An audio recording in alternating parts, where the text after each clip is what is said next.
équipe au pays pour accompagner la mise en œuvre d'un programme d'aide. Cette situation découle de déclarations erronées des déficits budgétaires et de la dette publique entre 2019 et 2023 qui ont généré une crise de confiance importante. Le déficit budgétaire est estimé à 14% de la dette publique, représente 119% du PIB, mettant le Sénégal dans une situation économique difficile. Ahmed, comme ni ma ko waxee léegi nii mu nekk information boo xamante ne boobu ba tey ñu ngi siy waxtaan DG wu FMI yëkkati na ay kàddu confirmer l'existence de cette dette cachée nan ngay jàngatee tey jii bi la information. waaw Mamadou déjà dans un premier temps il faut ñu def ay précisions. En fait waa Sénégal. oui ñoo traduire li ndaw si wax ne wax na confirmer ne existence su dette cachée. yow bi ngay lire traduction bi léegi. est-ce que dans le texte. tu as vu quelque part. l'expression ou l'ensemble des mots dette cachée est-ce que gis nga ko ci. man j'ai écouté toute la conférence de presse. jusqu'à ce que bi journaliste sénégalais bi di ko poser question sur ça. ba léegi elle l'a pas prononcé du tout.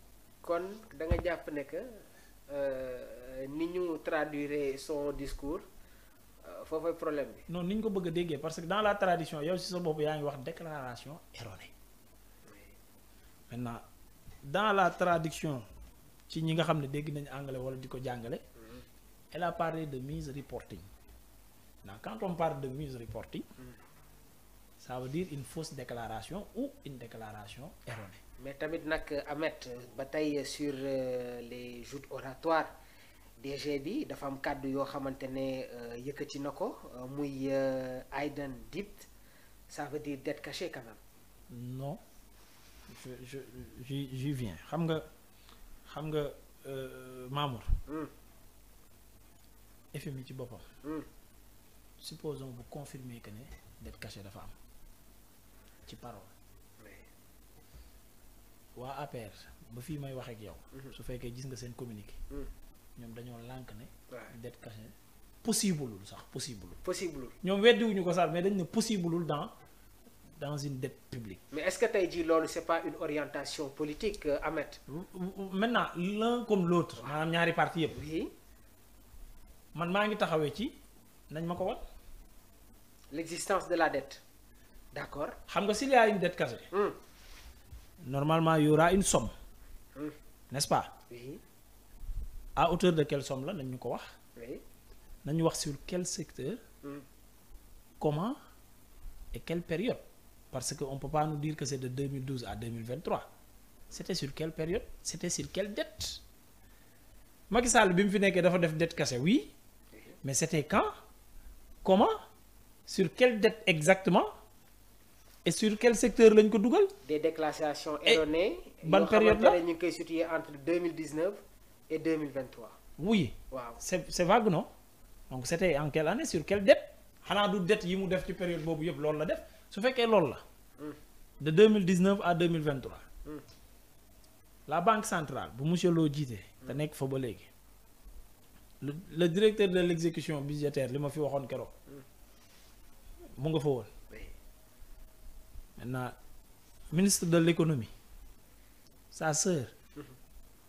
moo am la remplacer moo nekkoon ministre de l'économie. d'accord ñett ñi département yu essentiel lañ. ci doxalinu dette. maintenant nos corps de contrôle. fu ñu nekkoon mais FMI xam nga day FMI. waaw maanaam ci dette yi Sénégal doon jël. moom ci ñi ko doon garantie la bokk pour mu possible non et le FMI et Banque mondiale.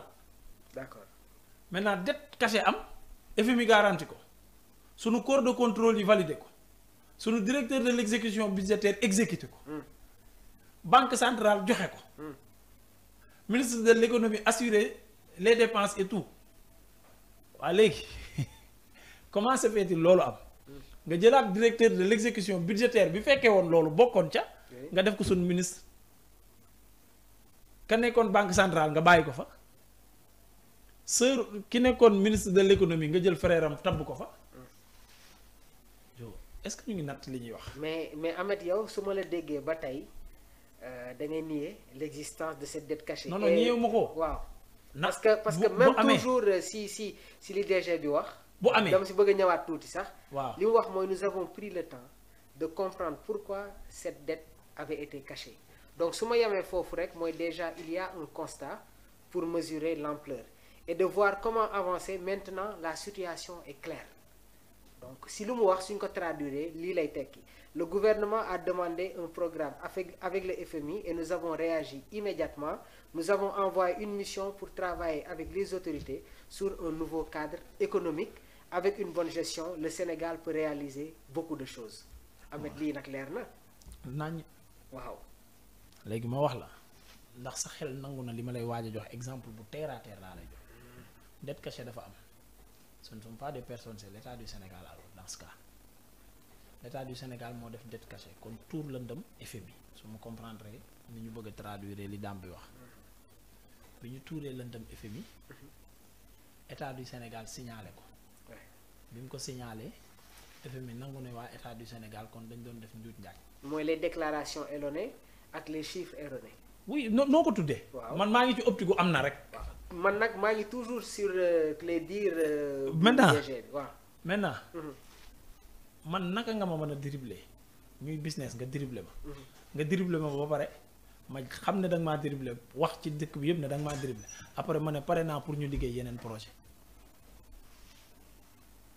et puis ban pays moo mës a def dette cachée te FMI sanctionné wu ko est-ce que vous avez entendu une fois la dame dire ou prononcer que dinañ sanctionner l'État du Sénégal dëkk yu ko mës a def Éthiopie l'exemple en dernier dañ koo sanctionné non seulement financement yi ñu ko jotoon a jox te jeexalu ko woon dañ koo arrêté nangu ko pour mu rembourser ko entièrement parce que duñ liggéey ak njuuj njaaj. mais tey est-ce qu'il peut y avoir des sanctions avec ce nouveau régime qui est en place ñoom gannaaw ba ñu defee seen constat xam nañu exactement fan la existence bi jóge réellement. mais kon Mamour l'État n'est plus une continuité parce que dette yooyu ci lañ defar TER defar ci BRT defar ci stade. mais ñii est-ce qu'ils sont responsables ci dette bi amee. non maintenant yow tu prends les personnes man je prends l'État.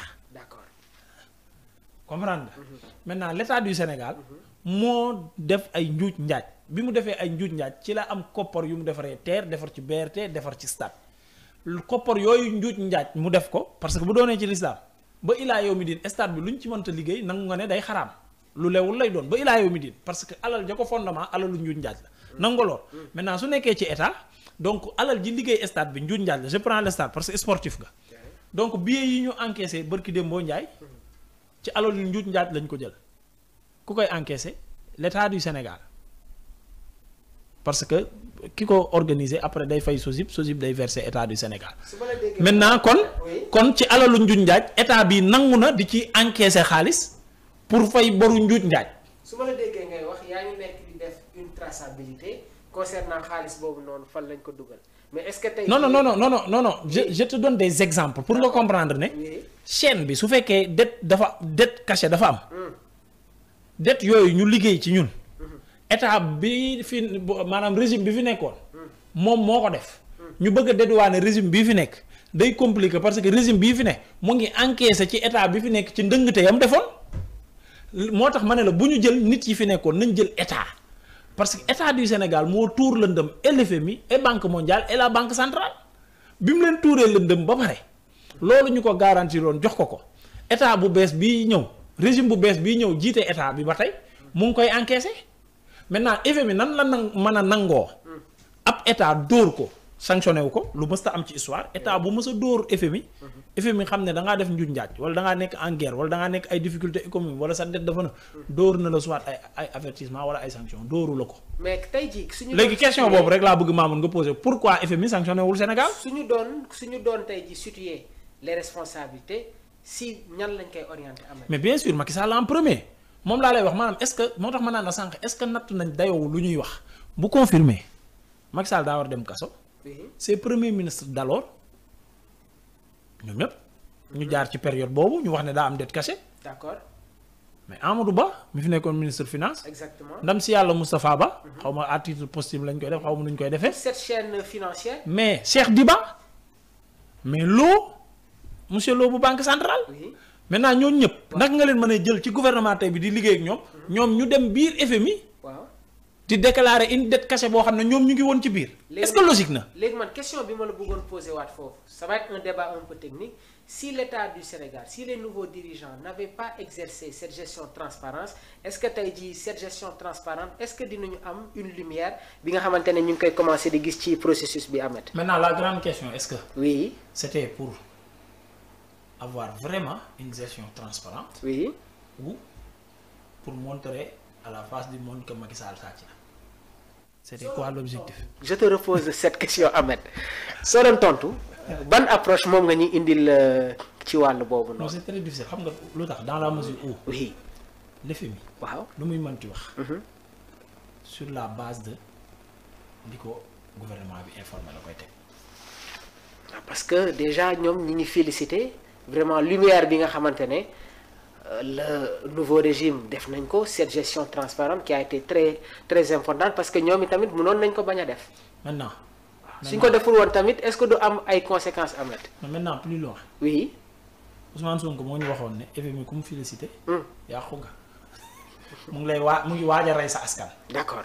léegi aussi FMI da leen félicité mu ñu def ñun FMI dañuy waaj a rey wala daf ñu félicité parce que daf ñu bëgg a jàppale loolu aussi c'est des questions. yooyu moom Ousmane Sonko moo ñu ko jàngal. pour revenir si li nga laaj nii. lan mooy objectif bi. oui. réellement su fekkoon objectif bi pour mu jub la mu leer nañ. mais dañuy sanctionner. dañuy sanctionner. mais l'objectif c'est de montrer à la face du monde que Macky Sall jubul. d'accord. c'est pour dénigrer Macky Sall et fexe le tout ba li muy yootu